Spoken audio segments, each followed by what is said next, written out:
എടാ അപ്പം നമുക്ക് ഈ വീഡിയോയിൽ മൾട്ടിപ്ലിക്കേഷനും ഡിവിഷനാണ് നോക്കാൻ പോകുന്നത് ഇൻഡിജേഴ്സിൻ്റെ. അപ്പം നമ്മൾ കഴിഞ്ഞ 3 വീഡിയോ കൊണ്ട് ഇൻഡിജേഴ്സിൻ്റെ ഇൻട്രോ പറഞ്ഞു, കൂട്ടാനും കുറയ്ക്കാനും പറഞ്ഞു. ഇനി നമുക്ക് ഡിവിഷൻ ആൻഡ് മൾട്ടിപ്ലിക്കേഷൻ, ഇത് രണ്ടിനും സെയിം റൂളാണ് കേട്ടോ. വളരെ എളുപ്പം, പെട്ടെന്ന് തീരെ നമുക്ക് പെട്ടെന്ന് പറഞ്ഞു പോവാം. പ്ലസ്സും കൂടെ ഗുണിക്കുകയാണെങ്കിൽ, പ്ലസ്സുമാണ് നമ്മൾ ഗുണിക്കുന്നതെങ്കിൽ നമുക്ക് പ്ലസ് കിട്ടും. അതായത് 2 പോസിറ്റീവ് സംഖ്യകളാണ് നമ്മൾ ഗുണിക്കുന്നതെങ്കിൽ നമുക്ക് എന്ത് കിട്ടും? പ്ലസ് കിട്ടും.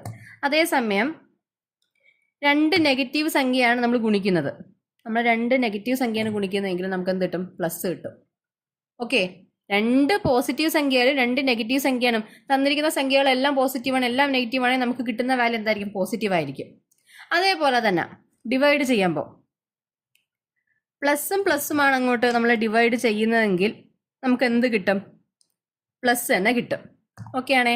അതേസമയം നെഗറ്റീവുമാണ് നമ്മൾ ഡിവൈഡ് ചെയ്യുന്നതെങ്കിൽ നമുക്ക് എന്ത് കിട്ടും? പ്ലസ് തന്നെ കിട്ടും. ഓക്കെ ആണേ. അപ്പോൾ നമ്മൾ ഗുണിക്കുകയാണെങ്കിൽ ഹരിക്കുകയാണെങ്കിൽ രണ്ടും തന്നിരിക്കുന്ന സെയിം സൈൻ ആണെന്നുണ്ടെങ്കിൽ നമുക്ക് പ്ലസ് കിട്ടും. തന്നിരിക്കുന്ന സംഖ്യകൾ സെയിം സൈൻ ആണെങ്കിൽ നമുക്ക് എന്ത് കിട്ടും? പ്ലസ് കിട്ടും. അത് തന്നിരിക്കുന്ന 2 സംഖ്യ നെഗറ്റീവ് ആയാലും കുഴപ്പമില്ല, പോസിറ്റീവ് ആയാലും കുഴപ്പമില്ല.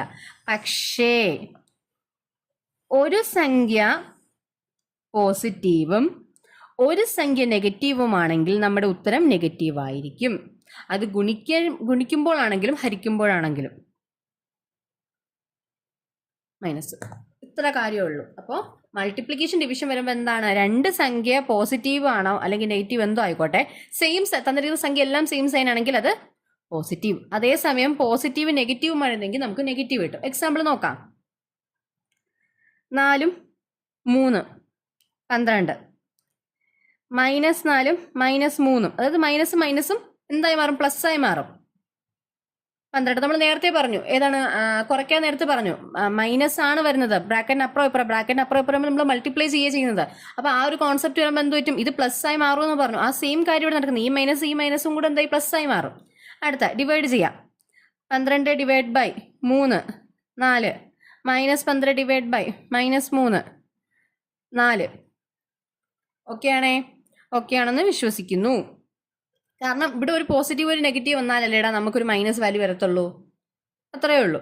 ഇനി ഇതാ ഈ സാധനമാണ് നമ്മൾ ഇൻഡയറക്റ്റ് ആയിട്ട് ഇവിടെ പറഞ്ഞിരിക്കുന്നത്. അതായത് 12 ഗുണം -3 നമുക്ക് എത്ര കിട്ടും? -36 കിട്ടും. ഓക്കെ, അതുപോലെ തന്നെ -36 ഡിവൈഡ് ബൈ 12 -3 കിട്ടും. കാരണം ഒരു മൈനസ് ഉണ്ടെങ്കിൽ നമുക്ക് ഇവിടെ ഒരു മൈനസ് ഉണ്ടെങ്കിൽ ഇപ്പുറത്തൊരു മൈനസ് കിട്ടും. അത്രയേ ഉള്ളൂ. വളരെ ഈസിയാണ്, മനസ്സിലായെന്ന് വിശ്വസിക്കുന്നു.